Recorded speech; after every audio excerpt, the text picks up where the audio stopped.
He's not just an idiot, morally reprehensible, stupid, unread, filthy, disgusting. He is mentally disabled.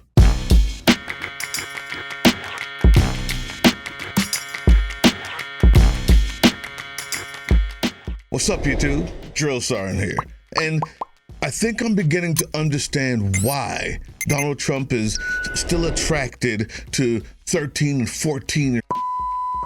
And it's more than just the fact that he is a sociopath who believes that everything he can take, he must. And that is how he gains any satisfaction in the place of love. Wherever love would be, that takes it. The gold, the girls, the defiling, these replace love in a person as degenerate as him. He's not just an idiot, morally reprehensible, stupid, unread, filthy, disgusting.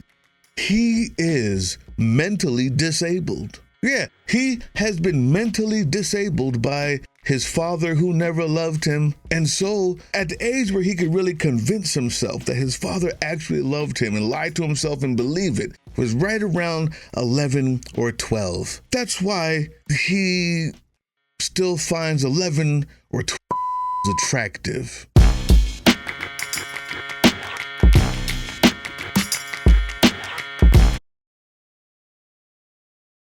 That's him. And because he's still at the age of 11 or 12, right around there, I would say a very poorly educated 11 or 12, a very poorly socialized, very poorly educated 11 or 12, because they're 8, 7-year-olds that are way more intelligent, well-spoken, decent, forward-thinking than him. But he's a child, a broken, mentally disabled, destructive child without discipline or love. And that concoction makes for one of the most historically unbelievable chapters in our country. Watch this. Today, there was new reporting from NBC News detailing how White House advisors managed Trump's delicate information bubble, briefing him about the war. Here's what it says, quote, "Each day since the start of the war in Iran, U.S. military officials compile a video update for Donald Trump that shows video of the biggest, most successful strikes on Iranian targets over the previous 48 hours. And that's according to 3 current U.S. officials and 1 former official who spoke to NBC News. The daily montage typically runs for about 2 minutes, sometimes longer. One official described each daily video as a series of clips of stuff blowing up. Stuff blowing up. So just to put a fine point on this, Trump's national security advisor's approach to briefing the president on this war is basically the same way a busy parent might approach entertaining a cranky little toddler. Just give the baby an iPad with lots of flashing lights and big booms and hope it keeps his attention. Now, NBC News notes that this daily highlight reel isn't the only briefing Trump gets about the war, okay? But we also know that getting Trump to actually absorb and comprehend critical intelligence has been a long-standing challenge for almost a decade now. This is not a new thing. I mean, in his first administration, Trump regularly skipped his daily intelligence briefing, one of the most important updates, of course, a president receives each day. And Trump's aides had to essentially trick him into reading other important briefings, dumbing things down into single-page memos with lots of pictures. At one point, the National Security Council even started strategically including Trump's name in as many paragraphs as possible because he would only keep reading if the documents talked about him. When Trump's second administration began, Trump's advisors even reportedly floated the idea of creating a video version of his daily intelligence brief that was, quote, made to look and feel like a Fox News broadcast. So now the president's briefing has been dumbed down so much that he's reportedly getting updates on his most consequential military decision using what is essentially a highlight reel of stuff blowing up. That's where we are. That's the information that he's getting. And we don't know exactly what those videos show. We do have a window into this administration's visual sensibilities because, after all, this is the same administration that has been littering the internet with absolutely insane propaganda videos. You can see a bunch of them on your screen there. Splicing together footage of U.S. military strikes with clips of sports, video games, and movies featuring everything from Call of Duty to SpongeBob SquarePants.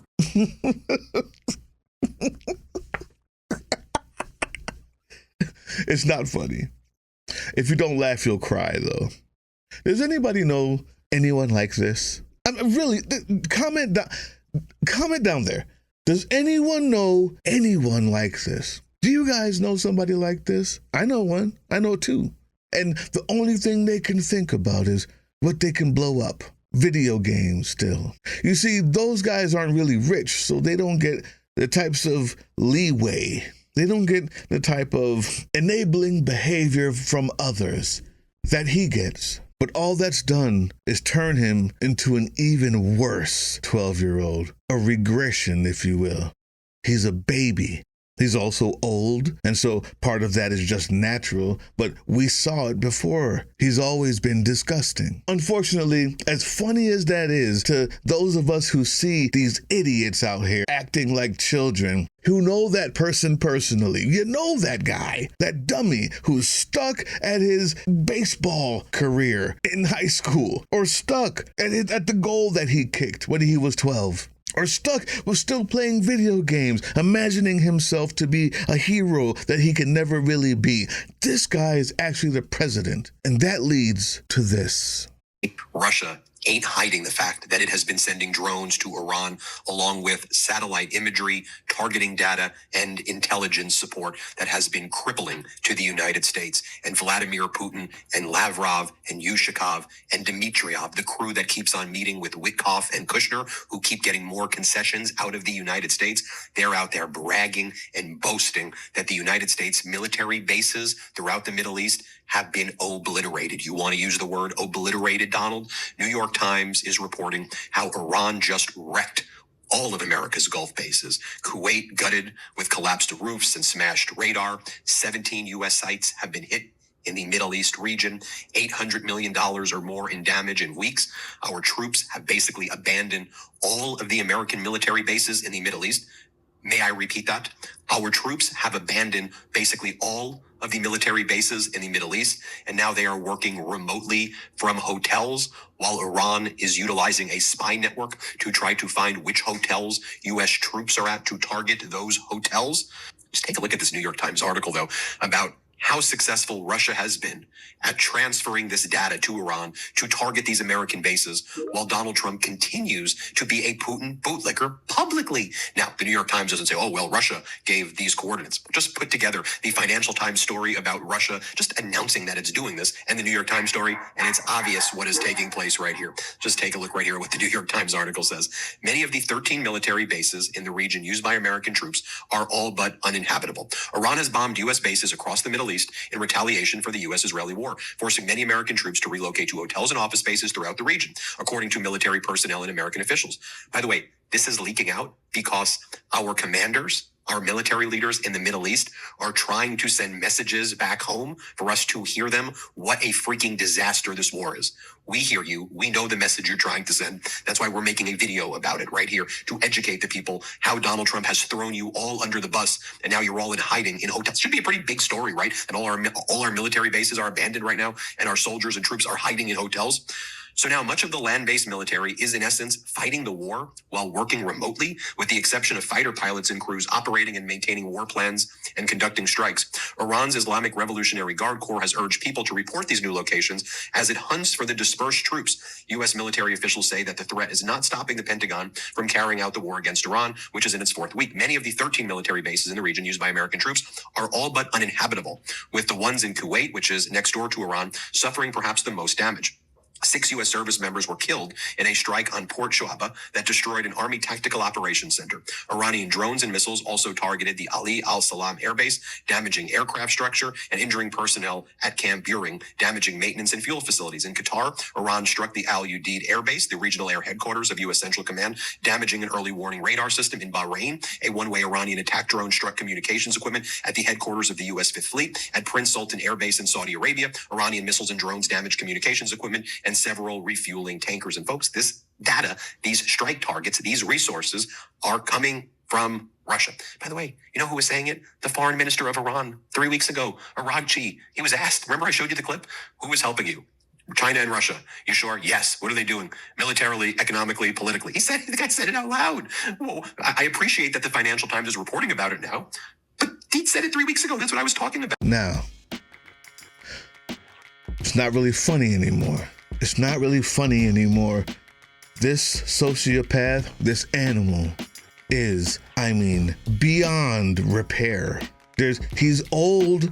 He is beyond repair mentally. He has been before he got old. But now there's nothing more to do to help this guy. And now that he's the president, the consequences are being manifested in such a way that we will either die, all of us, before he does, or we will impeach him before that happens. Because evil people, for some reason, by the force of the dark side itself, never seem to die. Why is he so old even though he only eats McDonald's and never exercises?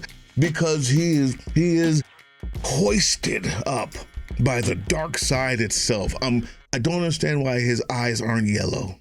He is a Sith child, and our people, the politics aside, we're being hunted in foreign lands that we used to be friendly with. The runoff effects, the down the line effects of this is a weaker military, a weaker world stance, a weaker dollar, dead sons and daughters, a stronger adversary. Oh yeah, and by the way, we're already friends with Russia, who are the people that are giving Iran the target, the information, and the intelligence. I wonder where that's coming from. No. This is it. We have one chance. And I don't mean this day or that day. I mean, we have one chance. That is to impeach him. And that chance is the only one we have other than violence. He must go. Either way. On the 28th, this Saturday, tomorrow, there's a No Kings protest. 5051 and Indivisible have done a great job at holding them. I say make sure that whichever one you go to, the one in Atlanta that's also in conjunction with the Atlanta Buddhist Society, will be going to direct action at the capitals, in the offices of the people who can make decisions. The park will not cut it. We have to demand that they impeach him. We have to stop fooling ourselves and being weak and saying, well, this can't happen, that won't happen. I hear you. Go back to sleep, because the only other option is one that only idiots in fake camouflage that walk around on the ground with no girlfriends in the middle of a Tennessee wooden area think is fun and cool. It is not. It is not. But God damn it. If we're not ready for the impeachment, if we're not going to demand that our government, who has a constitutional right to get rid of this guy, what comes next will be not nice. I'm going to play a commercial for another way you can fight back that actually works. People who need donations after this. But God damn it, the time to fight is now.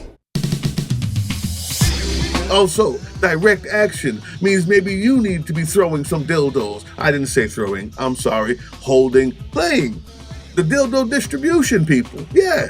You haven't seen them? Go to closertotheedge.com. I'm going to put the link in there that shows you the whole thing that they're doing. It's amazing. But they're using these, and they've got thousands of them now because they realize that they're so effective at warding off these ICE agents at Whipple in Minneapolis. And now around the nation, they're giving these away to people. They're passing them out because that absurdity in the face of this toxic masculinity seems to be the one thing that gets these ICE agents to back off. It actually works. So they need donations. Email me, because just the other day, FBI came to one of the dildo distribution people's house. They're so interested in this. So now nobody wants to put their name behind it. And I don't want them to either. So I want to help them get those donations for the thousands that they've bought. Also, the thousands were donated to them as well. But for the ones that they bought, they need to get that money back, and they need to keep this going because it's working. If nothing else, just to piss off those ICE agents. Email me, politicaldrain@proton.me. politicaldrain@proton.me. You email me, say, I want to donate, and I will give you the instructions on how to do so, because the time to fight is now. She get wet and get erect and she want to ride. Love me long time, looking in my eyes. Arch your back and spread out your thighs. Darling, Mr. Darling, my baby. Mashed potatoes all in your gravy. Ain't no maybe straight, yes, sir, yes, sir. All in the crushed like a zipper. Check this out, as I dig off in the gut like a madman. Zigzag full of hash plant in a handstand. She be trying to run cause the gun got a long barrel. Then I make her sing like a elf Christmas carol. Oh my Lord, my funny rhythm song urban resistant. Kush this time that I grew in my bedroom closet. Stop it, drop it on a pink plane like a cockpit. Pussy profit, see through the pink eye when I load it. I'ma do my job there, I'ma do my job there.